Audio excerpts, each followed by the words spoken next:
0907, clear takeoff 07 right. Clear takeoff runway 07 right, Singapore is 61.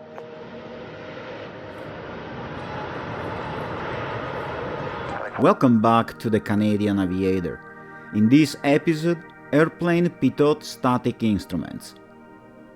Whether you are an aviation enthusiast, pursuing your Canadian commercial pilot license, or preparing for a written or practical exam, this video is made for you. Stick around until the end, where I'll be sharing exam-style questions you are likely to see in real test. The Pitot-Static system is one of the most important instrument systems found on an aircraft. It provides critical information that allows a pilot to safely control the airplane in all phases of flight.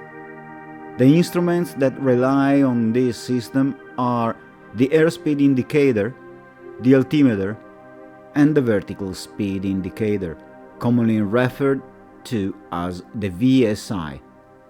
Together, these instruments gives the pilot essential information about speed, altitude, and rate of climb or descent. The Pitot-Static system itself is made up of two pressure sources: the Pitot pressure source, which measures dynamic pressure, and the static pressure source, which measures ambient atmospheric pressure. Understanding how these two pressure sources work and how failures affect the instruments is essential for both VFR and IFR flight. The Pitot pressure source. The Pitot pressure source is normally located on the leading edge of the wing or on the nose of the aircraft. It is positioned so that it faces directly into the relative wing and remains as free as possible from airflow disturbances. This placement ensures that the Pitot tube receives a smooth, uninterrupted flow of air that accurately represents the airplane's forward motion through the atmosphere. When the aircraft is in flight, air enters the Pitot tube and comes to a stop inside it. This creates ram air pressure, also known as dynamic pressure.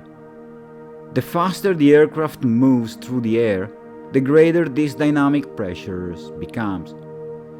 This pressure is transmitted through the Pitot lines directly to the airspeed indicator. Of the three Pitot-Static instruments, only the airspeed indicator is connected to the Pitot pressure source.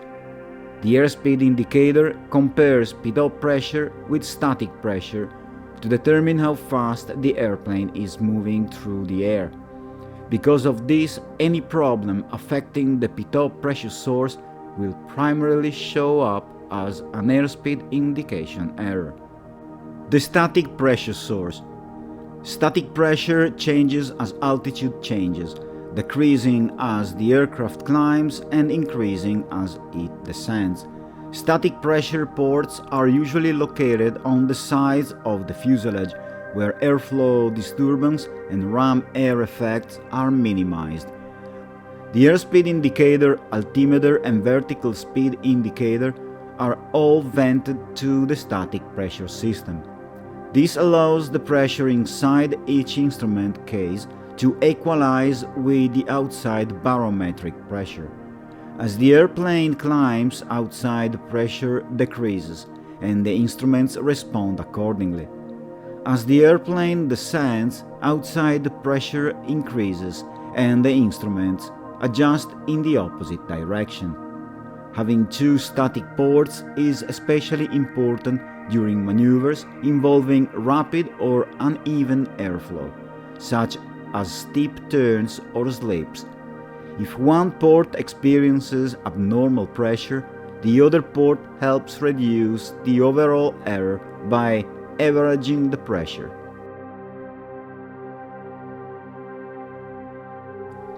Pitot system blockages and failures.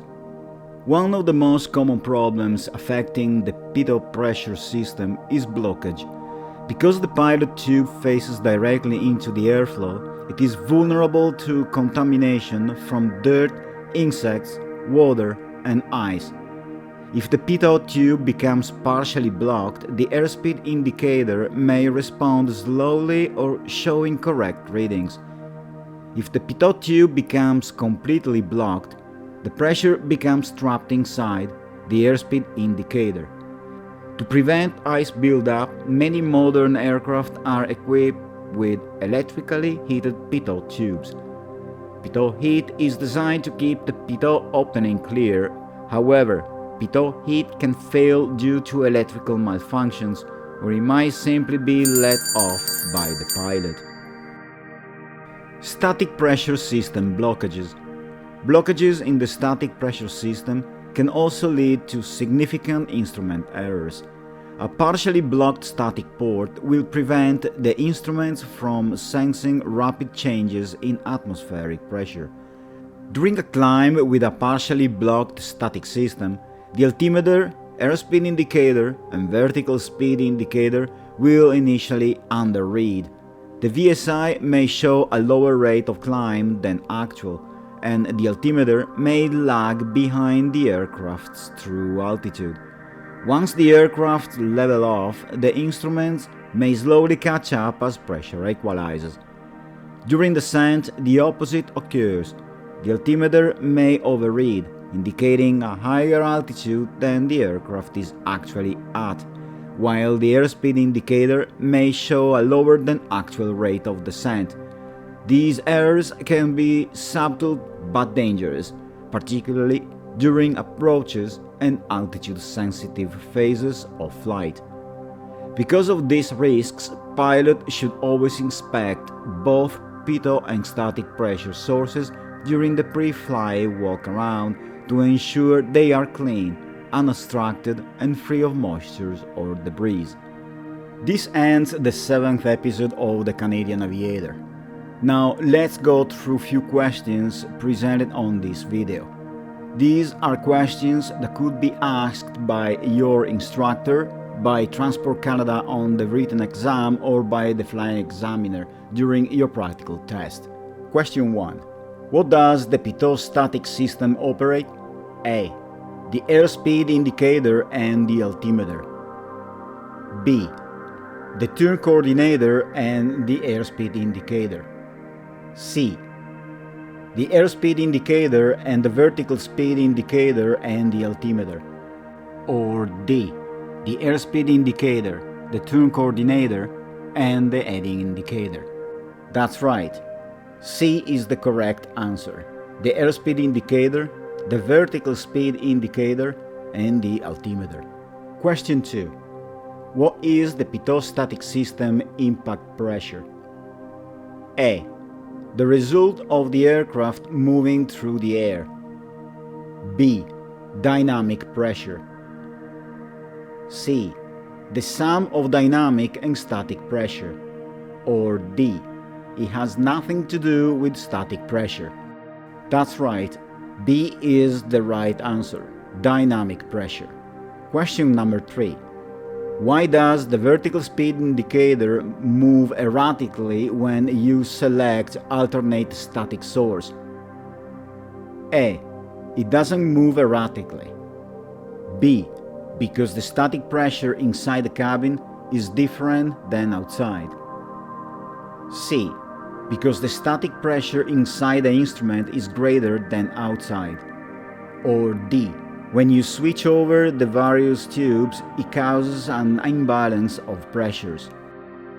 That's right. B is the correct answer, because the static pressure inside the cabin is different than outside. Last question. In a descent through cloud, the pitot tube freezes over. What happens to the airspeed indicator? A. It overreads.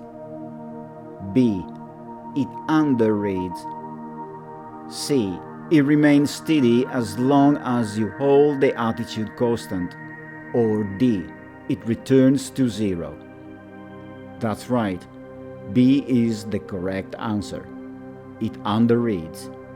If you found value in this video, a like and subscribe really help the channel. For now, thanks for watching, fly safe, and see you next time.